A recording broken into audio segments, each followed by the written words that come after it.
Welcome to another episode of What is Hashimoto's with Dr. Martin Rutherford. To find out more on any of our topics, or for information on scheduling a consultation with Dr. Rutherford, please visit us at whatishashimotos.com. And now, here's Dr. Rutherford.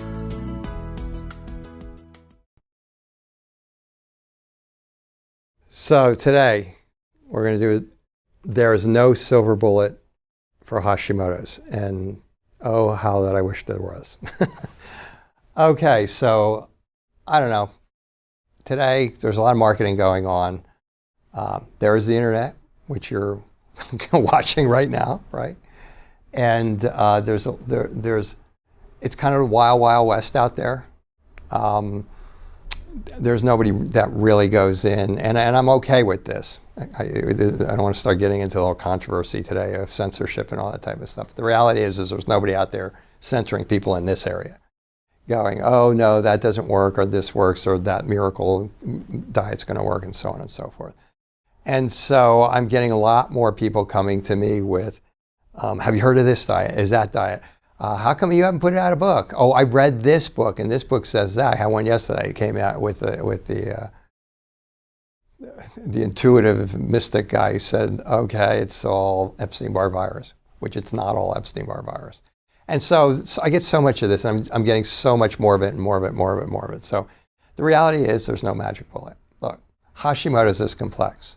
I should have gone over there and pulled out of my what I call my own control manual, the 10 pages that I go through to assess every single Hashimoto's case to make sure that I haven't missed any aspect of what could possibly be blowing them up. There's 40 different triggers to Hashimoto's. 40. There's 40. And actually, I think there's going to be 41 or 42 by the end of this year, just based on what I'm seeing relative to the COVID thing and some other things.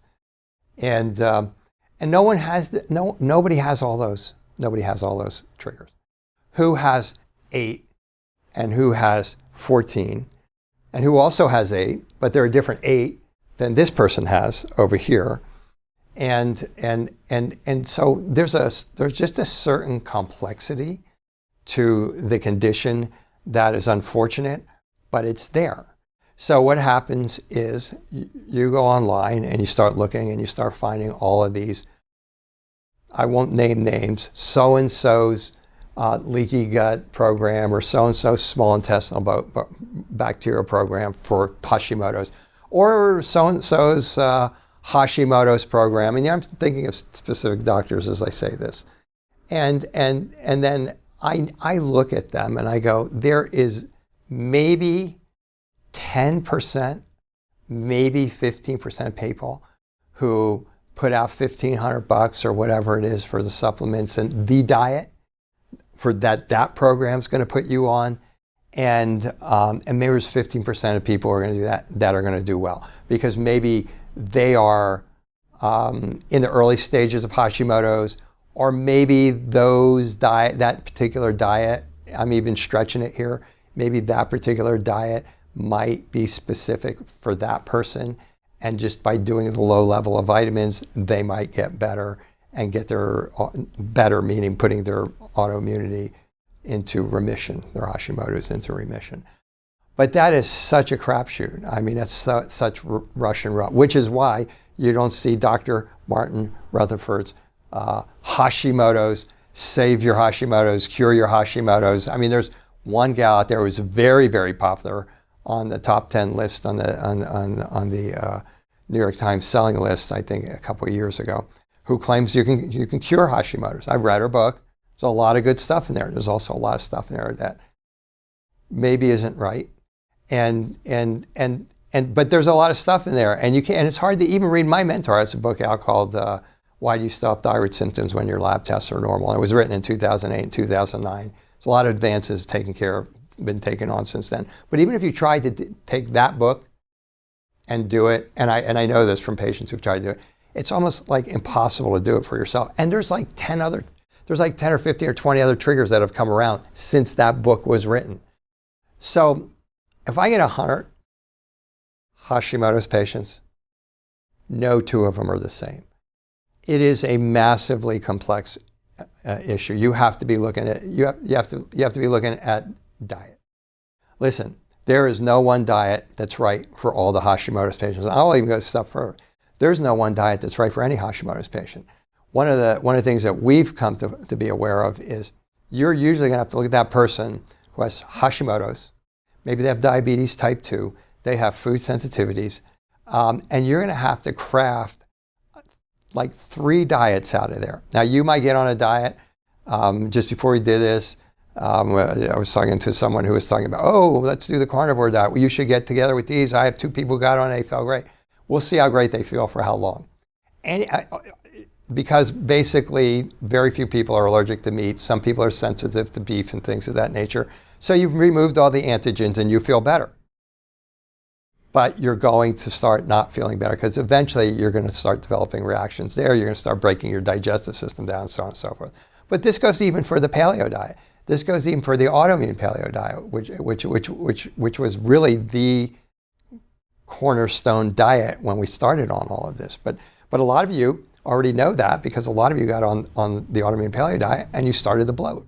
And you're going like, wait a minute, I thought this was the autoimmune paleo diet was the right diet for Hashimoto's. It's because there is no one diet. There is no one diet. That person who just bloated probably needs a combination of just knowing that they were on the autoimmune paleo diet and bloating. They probably need a combination of 3 diets put together. And if that person happens to have ulcers, then that's 4 diets that you need to manipulate together to give to that person to get their system to a baseline, and that person's going to feel better. But they're not going to be. But the vast majority of the time, the diet alone is not going to do it. You're going to have to fix what caused the problems that made you have to figure out what the 4 diets were for that patient in the first place.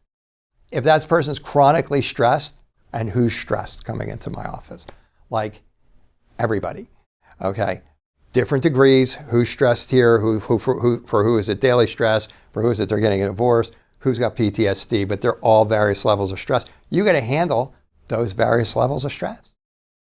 And how are you going to do it? I happen to practice functional medicine mostly, but I practice functional neurology, and this is where that comes in really handy because a lot of times you're a little bit more conversant in the nutraceuticals and that are effective in that area. And then you have to know, and then you really have to know the order to attack. If you're watching this, you probably know everything I'm saying is true.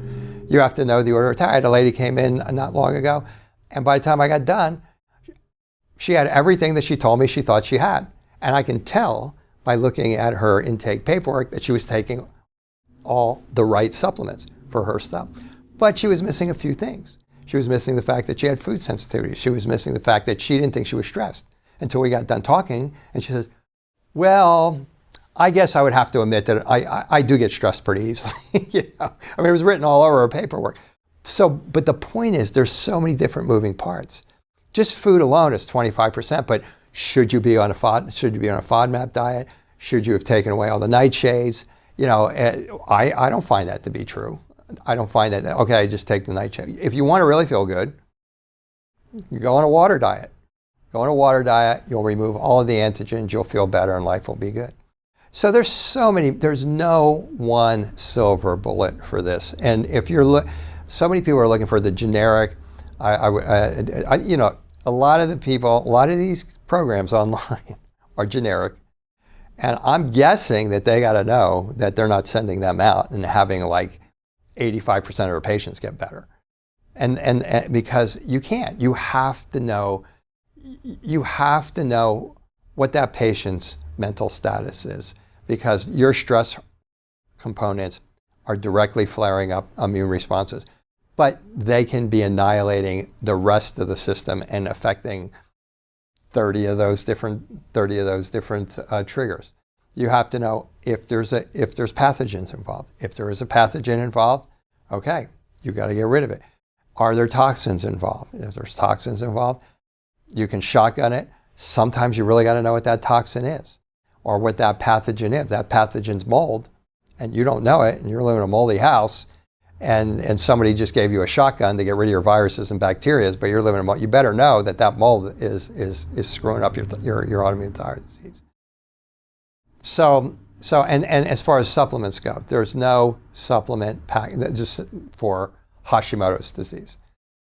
Not in and of itself.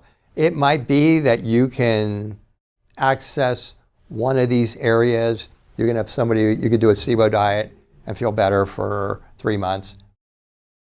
But it's not going to last because you haven't taken care of the things that caused the SIBO in the first place. Okay, and if you have small intestinal bacterial growth, trust me, the FODMAP diet alone is not going to do it. If you don't believe me, look on the SIBO websites and on their boards, and they'll tell you that it doesn't do it. And it doesn't do it for them because they're not going back and fixing all the things that cause the SIBO. What causes SIBO? One of the things that causes SIBO is Hashimoto's. But SIBO screws up Hashimoto's. So you have this big vicious cycle going. So where do you enter that vicious cycle? That's where the magic happens. When you have somebody who looks at your whole case, looks at all the 40 triggers, looks at other physiology that's going to be screwing you up, and then says, this is what's going on with you, and here's how you attack it. And that's the other thing. Unless I'm the only one on planet Earth that has figured this out, and I'm not, because I was actually taught this by some very brilliant people, but there's an order in the way you have to attack each area, and there's an order in the way you have to attack Hashimoto's. So if you attack it in the wrong order, if you have gut problems, but you're attacking those, and you decide you're going to attack the brain later, and stress happens to be the problem for your gut problems, good luck. If you have small intestinal bacterial overgrowth, which, this is going to sound really strange, actually starts in the large intestines, which is the end of your digestive system, but you don't fix what's going on upstream first, forget it. It's not coming back. And if you don't fix all that, you're not going to be able to fix your Hashimoto's. So if I seem like I'm rambling, I'm not. These are very, very specific things that I see all day. And what I just talked about is this much of this much. I used to have this like huge chart here of all the I thought I was just looking to see if I still had it. I don't have it. I don't have it here anymore. Of all the interrelations in Hashimoto's, and it's like crazy. It's this whole big chart with all arrows going. This is affecting this, and that's affecting this, and this is affecting that, and that's affecting this, and then in the end, all of it feeds back to where the origin comes from. And there's a lot of different areas on that chart where it is. So it looks like this big mishmash of things, but it's not a mishmash. It's what happens in Hashimoto's. So there's no magic. It's not all Epstein-Barr virus. It's not all metals. It's not just taking high doses of vitamin D and glutathione. It's not taking low dose naltrexone. If you're watching this, you already probably know it's not taking just thyroid medication, and I'm not anti-thyroid medication. But I'm just saying, that's not the silver bullet. There is no silver bullet. Not even close. Like there's nothing. There is nothing that is even close that's going to give you a long-term response, that's going to dampen the immune responses against your thyroid. Even if you're in the lower end of the spectrum, even if you're not in the severe spectrum, there's no one thing. It's not going to be the selenium. It's not going to be the zinc. It's not going to be the myo-inositol. You can take all those. You might get a little bump from them. You might get a little bit of a change, but it's not going to handle the overall goal of putting Hashimoto's thyroiditis into remission to where it's not getting attacked anymore. Doesn't exist. If it does, send it to me. I'm open to it. Make my life so much easier. But I don't think that's going to happen. So no silver bullet for Hashimoto's disease. Thank you for joining us for another episode of What is Hashimoto's? To find out more on any of our topics, or for information on scheduling a consultation with Dr. Rutherford, please visit us at whatishashimotos.com.